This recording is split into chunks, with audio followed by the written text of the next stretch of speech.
experience. So I think the process is kind of really developing with putting this together, and it's definitely a great learning experience. So I think what helped you out the most is that someone knew how to do the storyboards.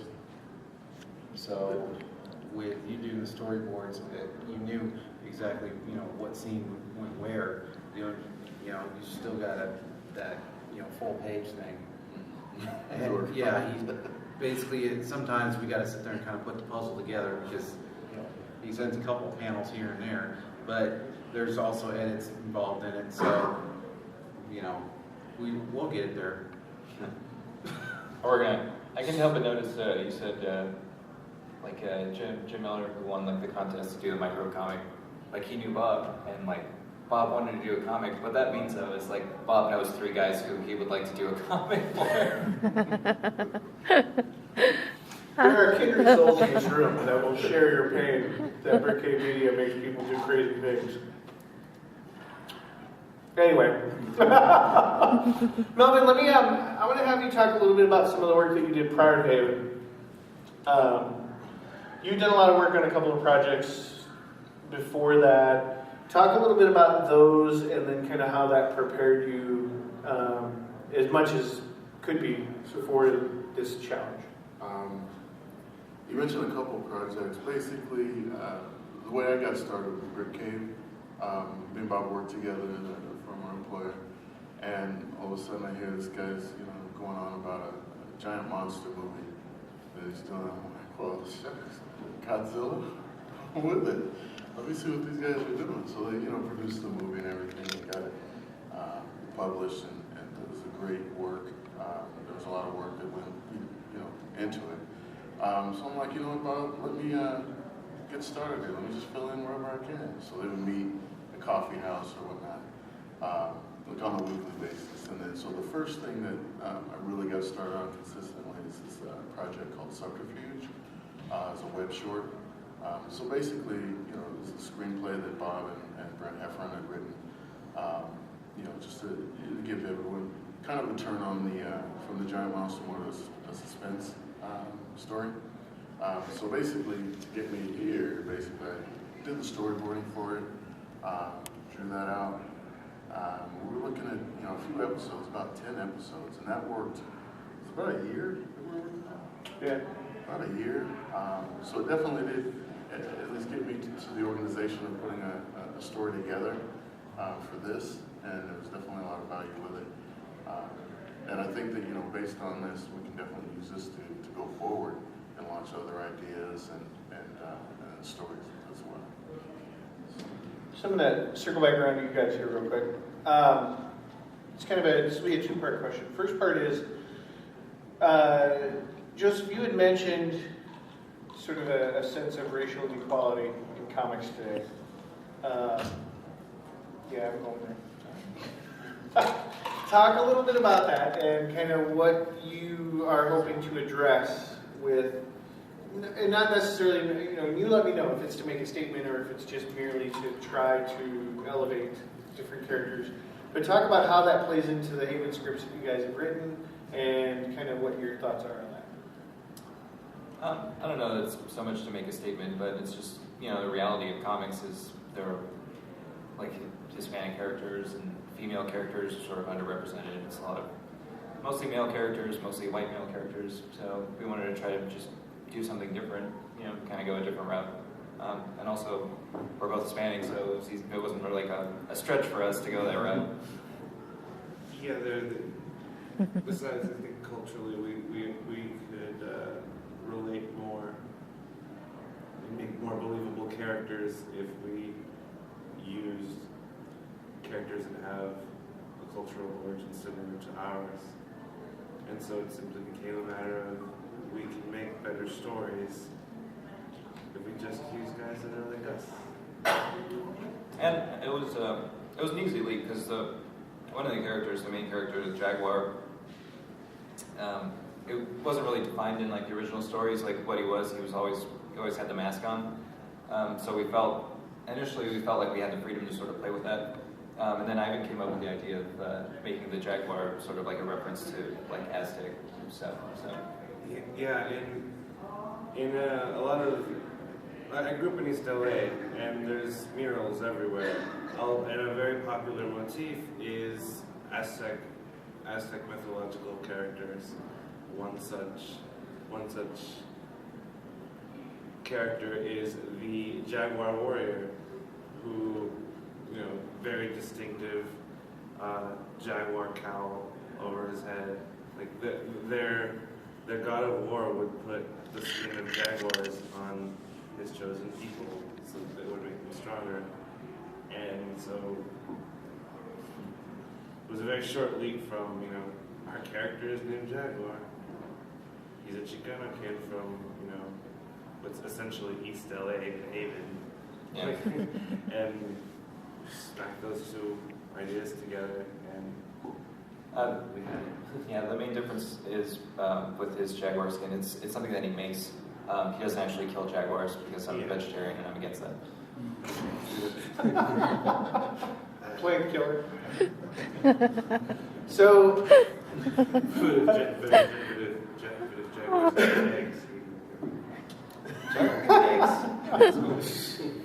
so Scott, let me ask this question of you because you have basically a line of books that Tribe has put out. Yes, we have about at least 24 on graphically.com. Okay. This is a little bit different, I would say, than a fair amount of the titles that you publish. How do you see those differences being a complement to your existing catalog? Well, it's got, well, first of all, Tribe does, pretty much all sorts of, from like little kid stuff to the, adult stuff. So we kind of basically sit there and put this in the middle, which is the green tea. And we're just pretty much, it's, I guess, a more grittier than what we usually produce, on the side of the storylines. Most of the storylines that we have are like, pretty much like our comic bug is kid hard on his luck. He ends up finding a job with an exterminator company. He ends up being the town hero because he saves this girl and this, her mom. And then the owner of the shop decides, okay, let's exploit him, give him some money out of this. So, because he's got his own shady past. And he pretty much ends up helping this other guy, which happens to be one of our other titles, our Oscar Frank, which is our hot dog man. And he ends up going to an opening, getting his son kidnapped, and so he ends up going off and helping him, and this, Joe Silverman, the owner of the store, he ends up, okay, I gotta replace him because he just disappeared on me now. So he uses Billy the janitor there, and he's like totally the opposite of Justin. He's not Mr. Good Guy at all. So, it's kind of an odd story like that. But yeah, with Haven here, it's pretty much the more of a, I guess, like I said, gritty, solid, storyline. It's really weird to hear you say that because I tell lots of people that I wouldn't normally write a story like this, like this dark. So it's kind of strange that we're like the dark side of Tribe Comics because before this, like the most adult idea I had for a comic was about like a cat who was a private investigator. Who wore like the Bogart like trench coat. Yeah. Fits. Like no, not quite like fits the cat. So, Ivan Chucks. Yes, Bo? What'd you do last night? No. No? I was at No. What's happens in Ivan Land stays in Ivan. Talk a little bit about, you tend to be sort of a little bit of the creative guy, the guy that kind of throws out the wild ideas and, kind of, let's see what we can do with this. Talk a little bit about that process for you. Like, when you throw that out, you're putting out these ideas, and some of them are, some of them stick, and some of them, okay, maybe they're a little too wild right now. But talk a little bit about that process and how that works for you. Well, it's simply a matter of like, we have an idea, we decide we want to write a superhero comic. Okay, that's like idea one. That's our goal. Then it's just a matter of like, if I were a superhero, how would I go about it?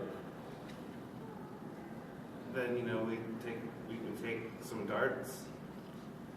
We put a board and we just kind of throw them and whatever sticks. We put Bob's face on the dartboard. You know, if I was a superhero, I'd put a dart in Bob's face.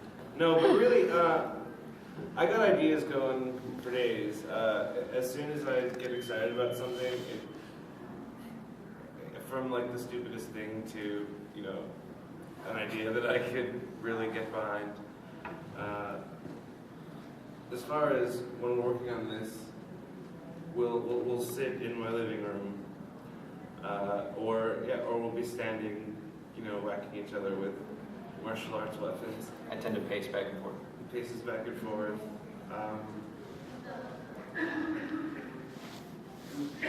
Idea. What do you think of this?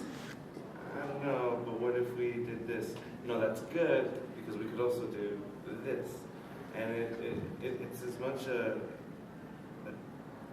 team effort. I can't say that it's just me kind of with ideas. Oh, it's really funny. We have very different, I think, influences and different sort of approaches to writing.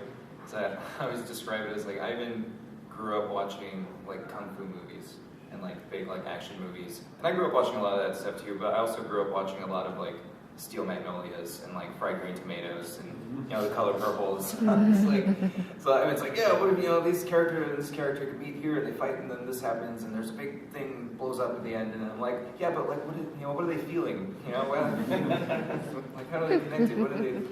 What did their wife say to them on the way out the door that morning? Monsters. I'm gonna throw down to Mel. So, Mel, what do these characters represent for you? You've kind of worked through the first issue now. So basically your role in the first issue is kind of done.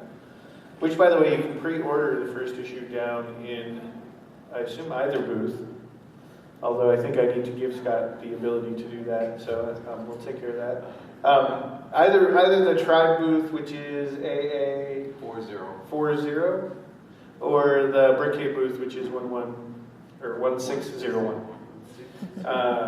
So you can pre-order the first issue. It's going to come out July 1st. Is everybody? First or third. First or third, whatever that is. Okay. So Mel, you've kind of drawn these guys now, so you've had a chance to own them a little bit. What do they mean to you? Really, I think it is with regard to the depth, that this story takes on. You get to learn a bit more about the character throughout the story. I really wanted to kind of get in the head of Joseph and Ivan and bring out what they were looking for in it. I know that being raised in the Southwest, I definitely have experience with the Latin culture and definitely appreciate it. So we wanted to bring out the characters in such a way that there's a lot of syncopation with what they were looking for. Really is sitting back, reading the script, kind of walking through Marcos, the main character's path, getting a feel for what he's going through as an adolescent, trying to find his way. Obviously, come to many of the similar experiences. So really, I try to, immerse myself in each of the characters to bring out what I feel, would decently represent them. So, and that's a good segue. So, Joseph, go ahead and, because I know really from this sort of sample, you're really only meeting one character in this sample. So, introduce us to the 3 or 4 characters that people are going to see in the first issue. Okay. Well, there's Tiki Winky. He's the purple one. He has a triangle on his head. There's, Thank you, Kentucky. yeah. The three sort of central characters of the first story arc are this character on the poster, Detective Grimm, and this other guy, Manuel, who used to be partners with Grimm before he left the police force. Now him and his brother run a boxing gym instead of the family business. And there's a younger kid, technically four main characters. There's a younger kid named Marcos who sort of hangs around the boxing gym, and like Manuel sort of saved his ass one time. He was about to get a beat down.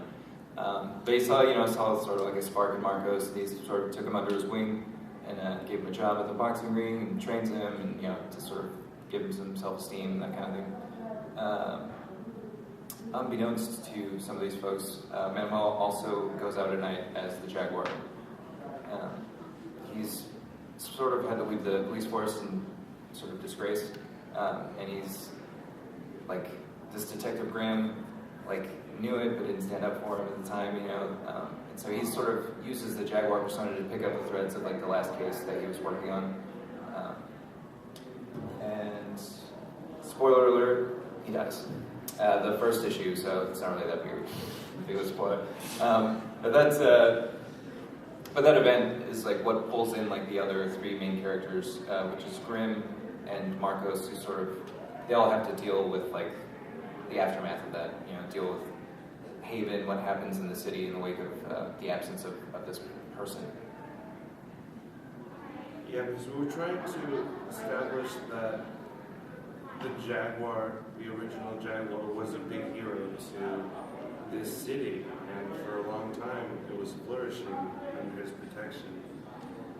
And we make it very clear that he's gone, and it's going to throw the entire city into tumult and chaos. And we're going to really play around with that tumult and chaos. And show what happens to a city that it's only architecture gets torn down.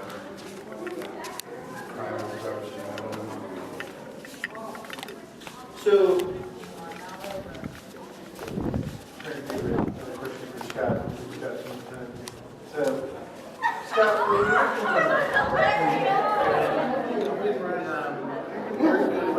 you're as production proceeds, the work as it progresses.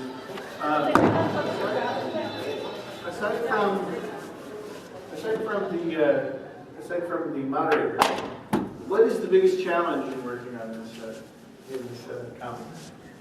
Oh, well, the biggest challenge. Let it out. Let it out, man. The worst thing that ever happened to me. And the panel went down and played. No, that pretty much is moderator. Yeah, anything. Basically, some of the challenges is just, pretty much finding time to do it, for one, because, obviously you sit there, I do all the tribe books, and, well, all except for a few. So you're inking like 7 different books right now. Yeah. Okay, I just want to make sure that people realize that you are inking 7 different books. Yeah, I'm inking 7 different books, and I'm probably penciling about 5 of them. So between that and my personal life and job and everything, but I pretty much sit there and actually manage to balance it out and get page by page. And sometimes my printer doesn't work too well, but I just sit there and break through it and communicate with Melvin, say what I need, if he's got it done yet, or even sit there and tell these guys, hey, have you heard from him, or It's another interesting bit about the production of this comic. This is the first time the 4 of us have been in a room together. Mm-hmm. Facebook is one. Yeah, think of for social media. So, all right. So, what questions are out there? I have one for you. Do you ever, like when they're writing something, I mean, you're penciling it all in, are you ever like, do you ever have like issue with the story or like, hey, can we tweak this or do that? He's like, I'm not God. No, honestly, no, because I'm really trying to keep up and actually pencil this thing out. So I'm not worried about changing anything. It's more, let's get this thing rolling and keep it producing. Like they mentioned before with the geographic, sparseness, and also the schedules. It would definitely have been more cohesive for us to, be together or be able to have more time together. Obviously, it's unfortunately not that situation. But it's been good as far as the feedback and whatnot. What I did basically is put out or showed some of the options or some of the pencilings or renderings or whatnot. Put it to the committee, see, okay, is this where we want to go with it, or is this what we want to do? I hope that answers the question. Yeah. So I'm curious, the Jaguar, is this supposed to be like a Batman kind of person where Bruce Wayne Batman's always the same one, or is it more like a Dread Pirate Robert, so it keeps changing people, but nobody knows it, just the name keeps going on, like any, That's sort of thinking more of a Dread Pirate Roberts, actually, now you mention it. And he goes on, but the new Jaguar is different. He comes up with sort of a new look for it, kind of tries to make it his own, kind of like when Bucky took over as Captain America. You guys are that big of nerds. So it's the story about, sorry, Tim, so the story basically just you said it's what happens when Jaguar starts to come back into taking over? Yeah, because Marco's, he's sort of suspected that Manuel was the Jaguar, and so when Manuel dies, he approaches the brother, and he pulls him in and shows him everything. He's like, we sort of encourages him, pushes him out there to sort of take on the mantle and go do this, much to, but Manuel's wife is not into this idea at all. She doesn't like it. So he's sort of pulled between, sort of vengeance and justice. She doesn't want nothing. I mean, it's funny you mentioned Batman because both me and Joseph were pretty heavily influenced by Batman. I've even sat there and mentioned a couple times. Eddie's like, hey, so you guys, is this Batman Yeah, well, we told Melvin, we're like, we like it, but could you give him the scalloped cape? Batterings. Speaking of scalloped cape, There are no capes in it. there are no capes, but there is a villain that sort of took a little bit of time to put together. Yeah. So I'm gonna let Joseph introduce that, and then I want everybody else to kind of talk about kind of their sort of how that process unfolded, and then kind of what the resolution was. There was a character in the original short stories called Reaper, and he was basically just this giant brute, this sort of force of nature, and for some reason he had a Viking helmet on, and a cape, and a giant double-sided axe. And I really like the idea of a big hulking force of nature character who was called the Reaper. I didn't like any of that stuff, so first thing to go was the costume. So we lost that, but I didn't really have an idea of what to do to replace it. I just liked this idea of this guy who, in the stories it was written that he was really greedy, that he just loved money, and he would kill anybody if you paid him enough money. And I thought it would be interesting if that's what people thought about him, but really the reality is he just wants to meet somebody who could beat him in a fight. That's what he loves is fighting, and just going after people. He'd be much more at home in a coliseum, Yeah, he's psychotically obsessed with finding the perfect opponent, which, admittedly, I know I kind of got the idea from certain fighting games, because I play a lot of video games too. What happens when a man doesn't care about anything but fighting? He can win as much money as he possibly can. All he uses it is to get more weapons to fight more with.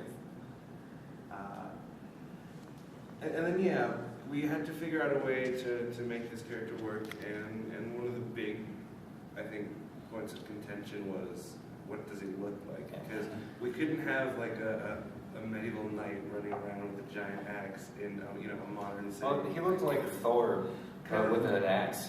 Yeah, he had like a Viking. Actually, it was a Black Knight, he more or less looked like a big, feather.